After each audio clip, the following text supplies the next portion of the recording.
চট্টগ্রামে বৈষম্য বিরোধী ছাত্র আন্দোলনে ২৮ রাউন্ড গুলি চালানোর ঘটনায় অভিযুক্ত তৌহিদুল ইসলামকে গ্রেপ্তার করেছে পুলিশ। সাতক্ষীরা জেলার সদর থানার কামালনগর এলাকা থেকে তাকে গ্রেপ্তার করে চান্দগাঁও থানা পুলিশ। সকালে চট্টগ্রাম মহানগর পুলিশ কমিশনারের কার্যালয়ে সংবাদ সম্মেলনে বলা হয়, গেল ৪ আগস্ট বহদ্দার হাটে ছাত্র জনতার উপর নির্বিচারে গুলি চালান তৌহিদুল ইসলাম। পাকিস্তান থেকে আনা অবৈধ অস্ত্র দিয়ে সে একাই ২৮ রাউন্ড গুলি করে শিক্ষার্থীদের উপর। ৫,০০০ টাকার চুক্তিতে বৈষম্য বিরোধী ছাত্র জনতার আন্দোলনে গুলি চালানোর কথা স্বীকার করেছে তৌহিদুল ইসলাম। তার বিরুদ্ধে রয়েছে ১২টি হত্যা মামলা। তাকে গ্রেপ্তার করা হলেও উদ্ধার হয়নি অস্ত্র। গ্রেপ্তার তৌহিদ চান্দগাঁও ওয়ার্ডের সাবেক কাউন্সিলর এসরারুল হকের অনুসারী হিসেবে পরিচিত। এই যে অস্ত্রটি আমরা ফেসবুক সহ বিভিন্ন সামাজিক যোগাযোগ মাধ্যমে দেখেছি, এটি পাকিস্তানি তৈরি একটি অস্ত্র, শুটার গান।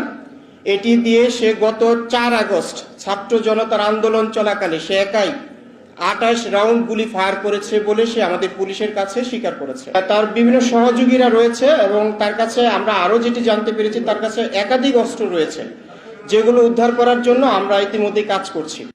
নগদের সর্বোচ্চ বার ১৬৭ টাকা রিচার্জে পাবেন ১ লাখ টাকা পুরস্কার। আরও আছে প্রতি সপ্তাহে পুরস্কার ও ক্যাশব্যাক।